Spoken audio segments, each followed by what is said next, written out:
그리고 600년 전 뒤주의 역사를 이어 오동나무로 만들어내는 쌀 항아리. 선조 때부터 내려온 비법, 쌀벌레가 절대 생기지 않는다는 검은 항아리의 비밀은? 600년 전 뒤주의 역사를 잇는 오동나무 항아리. 항아리를 만들 때 사용하는 검은 물체는 선조 때부터 사용되어 온 최고의 항균 방부제. 벌레도 안 나고 장식도 된다 하고 다들 좋다고 하니까 자부심이 느끼죠. 40년 동안 오동나무 항아리를 만들어온 박기호 씨. 충청북도 옥천, 이곳에 박기호 씨의 작업장이 있다. 이른 아침부터 톱소리가 요란한데 오동나무 항아리를 만들 준비를 하고 있는 박기호 씨. 제법 굵은 나무를 한숨에 잘라낸다. 무슨 나무예요? 오동나무예요, 오동나무. 쌀통하는 거. 오동나무는 결이 곱고 뒤틀림이 적어 옛부터 생활용품을 만들 때 많이 사용되었다. 특히 벌레가 접근하지 않는 나무로 알려져 있는데 실제 오동나무의 실인진이란 성분은 방충 효과가 있어 쌀통을 만들기에 가장 적합한 나무이다. 작년에 배다 놓은 거 이제 어느 정도 이 원목에서 말려가지고 안 됐냐면 하나 둘 이거 한 15년 됐네요. 쌀통은 한 20년 정도 커야 되고 이게 이런 잡곡 점하는 항아리 이런 거 한 15년 정도 되면 나와요.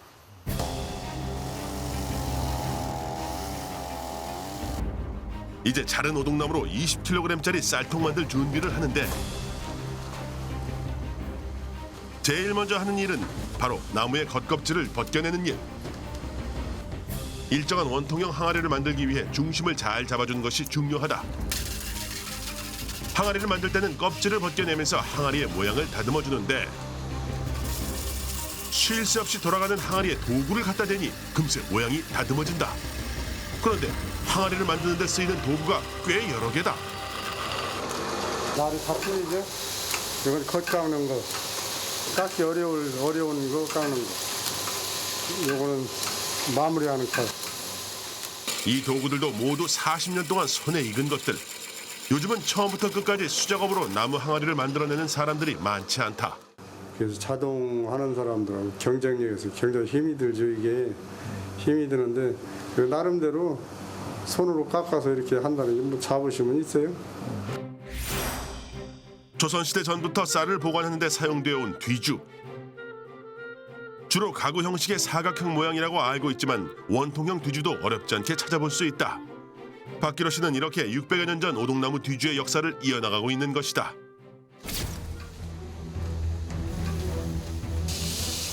항아리의 겉모양을 만든 후에는 사포로 표면을 매끈하게 다듬어 주는데 손으로 만들어내지만 그 모양과 규격은 모두 일정하다. 이렇게 겉을 깎고 나면 이제 속을 팔 차례. 항아리에 속을 파는 일도 기계로 할 수 없고 사람이 일일이 해야 하는 작업. 단단한 나무의 속을 파내려가는 것인 만큼 시간도 힘도 많이 드는데 항아리 한 개를 파는데 1시간. 하루에 5개의 항아리 속을 파고 나면 그야말로 기진맥진이 된다. 힘 다 들죠. 어깨하고 팔 때문에. 하지만 나무 항아리를 만드는 일을 하는 사람이 몇 명 없기 때문에 이 일을 그만둘 수도 없는데 수작업이지만 일정한 두께와 품질이 나와야 하는 것은 기본. 박기호 씨가 점검을 한다. 칼이 잘 안 들은 것 같아요 지금. 잘안 들어. 단단한 나무를 깎다 보면 칼이 무뎌지기 일쑤. 그럴 경우 즉석에서 갈아서 사용하는데 칼을 얼마나 잘 갖느냐에 따라서 항아리의 품질이 좌우된다. 그만큼 항아리를 깎을 때 연장이 중요한 것이다. 깨가지고 이제 여기서 이제 힘을 이게 어깨하고 이제 여기 같이 힘을 주는 거죠. 온몸을 다 힘 주는 거죠. 손은 물론 온몸이 연장에서 전달되는 진동을 그대로 받게 되는데 연장을 다루기 위해 힘을 주더라도 고르게 힘을 줘야 일정한 두께의 항아리가 완성이 된다. 그리고 주변은 늘 위험이 도사리고 있는데 돌아가다가 튀는 수가 있어요.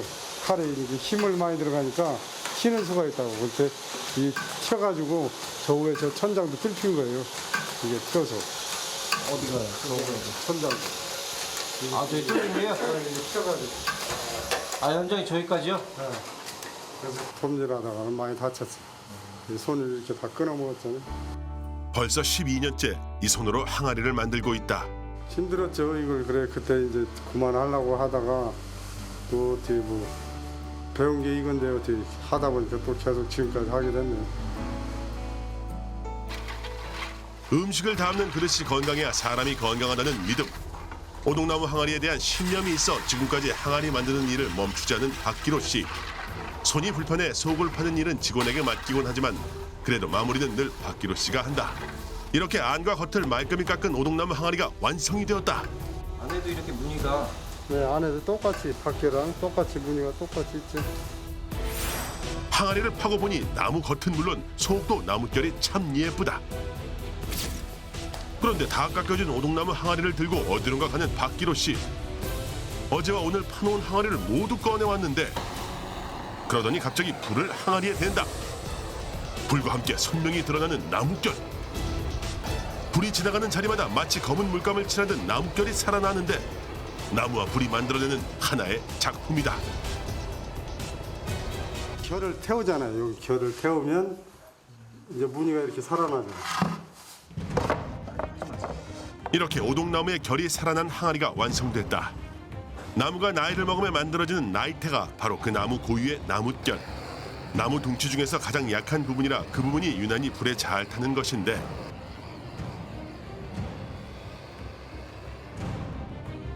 그런 습성을 이용한 것이 바로 이 나뭇결 항아리이다. 그런데 이게 끝난 게 아니다.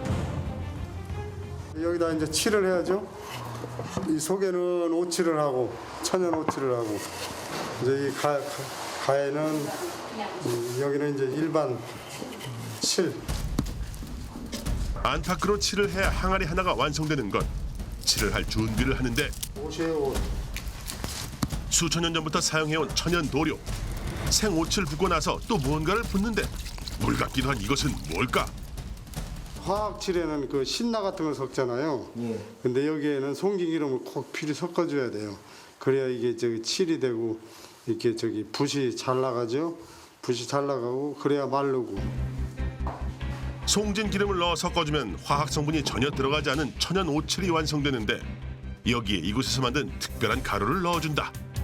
미숫가루처럼 생긴 이것 박기로 씨가 몇 년 동안 연구한 것이라고 하는데 벌레 생기지 말게 우리가 먹을 수 있는 거 그런 거를 개발해서 여기다 같이 섞어서 쓰는 거예요. 솔로도 이렇게 칠하는 거예요. 속을 이렇게 골고루. 사람은 먹을 수 있지만 쌀벌레가 싫어하는 가루를 섞어 여러 번 오칠을 한다. 속에는 한 7번 정도 칠해요. 항아리 겉은 불로 태워 무늬를 살리고 속은 오칠을 해 벌레가 접근하지 못하도록 하는데 이렇게 하루에 한 번씩 꼬박 7일 동안 바르고 말리기를 계속해야 나뭇결을 살린 오동나무 항아리 하나가 완성된다. 그런데 박기로 씨가 정말 정성을 들여 만드는 항아리는 이 항아리가 아니다. 또 다른 항아리를 만들기 위해 뭔가를 준비하는데 네, 참나무 백탄. 이게 바로 박기로 씨가 특허를 낸 오동나무 숯항아리 만드는 재료이다. 숯은 따로 백탄을 사다가 기계로 갈아내는데 항아리를 만들 때 숯을 사용하는 것은 박기로 씨가 2년 동안 생각해내 만들어낸 것. 숯 가는 기계까지 따로 살 정도로 천연 재료로 항아리를 만들려고 했는데 항아리에 사용할 숯을 고를 때 중요한 게 있다. 이거는 걸러내 뿌려야 돼. 왜요? 그래야지 그 참깨알 같은 건 빼가지고 그걸 붙여야 강하게 붙어요. 이게 바로 오동나무 숯항아리에 쓰일 숯가루. 참깨알 같이. 참깨처럼 일정하게 갈아졌다. 잠깐 숯을 갈았는데도 박기로 씨 얼굴이 검정투성이다. 하루 종일 40kg의 숯을 빻아야 항아리 30개에 사용할 숯이 만들어진다. 제일 힘들어 이게. 제일 힘들어. 아, 이 과정이 제일 힘드세요? 제일 하기 싫죠 이게. 이거 완전 탄광에 갖다 나온 거지 뭐. 하지만 숯 가는 일만큼은 누구에게도 맡기지 않고 혼자서 한다. 그만큼 중요하기 때문. 그날 오후 드디어 숯 항아리 만들 준비를 하는데 아, 이건 이미 좀 칠해져 있네요. 그 칠을 지금 3번 한 거거든. 오동나무 항아리에 4번째 칠을 하는데 그러나 앞으로도 칠을 하는 과정이 여러 번 남아있다. 숯 타는 것까지 오칠을 하면 한 13번은 해야 돼요. 13번. 수칠 3번, 오칠 10번, 총 13번의 칠을 하는 오동나무 숯 항아리. 그런데 수칠은 그냥 오칠 위에 숯가루를 붓기만 하는데 점점 검은색으로 변해가는 항아리. 그런데 이렇게만 해도 숯이 단단히 붙을까? 옷이 본드 성질 있잖아요.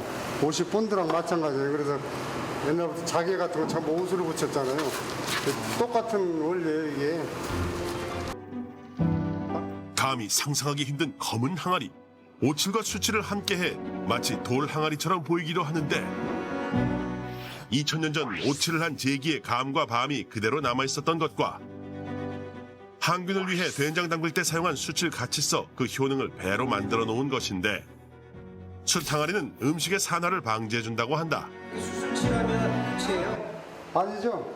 이제 이거 마른 다음에 또 덧칠하고 해야죠. 그래야 이제 이 숯이 두껍게 올라가고 이렇게 딱 굳어놓으면 이제 막 그 항아리 같이 단단해지죠. 이제 깨지지도 않아. 오칠과 수칠을 번갈아 13번. 칠을 한 것만 해도 2주가 걸린다. 그래야 겨우 오동나무 숯 항아리가 하나 완성되는 것. 칠을 끝내고 이제 말리는 일만 남았다. 그런데 갑자기 양동이에 물을 가지고 와서 바닥에 뿌리는 박기로 씨. 도대체 왜 그러는 것일까? 습도는 한 80% 이상 돼야 돼요. 습이. 그래야 옷이 마르지. 그 이하는 잘 안 마르. 다른 칠과 달리 오칠은 25도 정도의 온도, 70% 이상의 습기가 있을 때 잘 마르는데 그렇기 때문에 오칠을 한 것은 피부 습기를 막아주는 방습 효과가 뛰어나다. 그날 저녁 김문선 씨가 식사 준비를 하는데 쌀을 꺼내는 곳은 바로 오동나무 숯 항아리. 벌레도 안 생기고 밥맛도 좋고 쌀이 원 상태로 그대로 있어. 숯 항아리에 보관한 쌀로 밥을 지으면 묵은 쌀도 햅쌀처럼 윤기가 나고 밥맛이 좋다고 한다. 그런데 오동나무 항아리에서 또 뭔가를 꺼내는데 그게 뭐예요 지금? 된장 이거요. 이건 김이고 이 김을 덮어놓으면은 색깔 같은 게 변하지가 않아서. 된장은 물론 간장, 고추장까지 이 항아리에 담아 먹는 김분선 씨.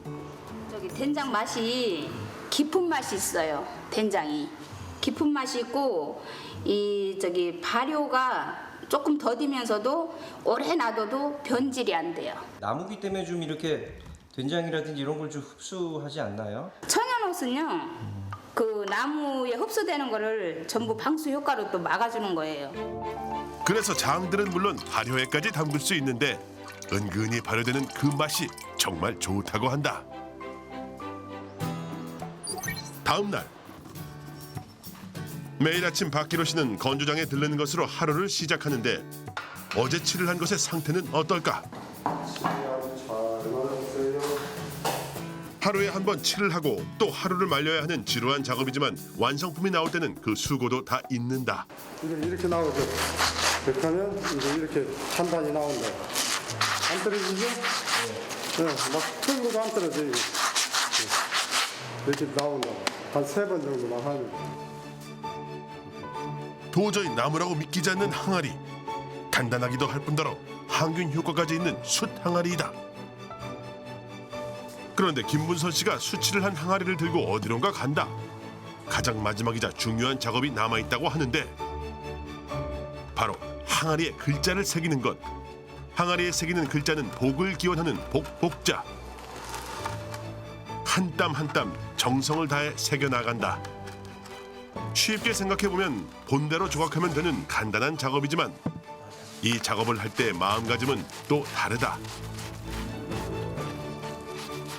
복이 들어라, 뭐 복 터져라, 뭐 복 받아라 이런 말을 많이 하잖아요. 근데 이제 쌀에 항아리에다가 쌀을 넣고서 항상 이거 쌀을 뜨러 갈 때 이 복자를 보면은 마음이 편하잖아. 이게 바로 선조들의 지혜를 활용한 오동나무 항아리 그리고 오동나무 숯 항아리이다. 계속 이 길만 그냥 택하려고 그래요. 전통 방식으로.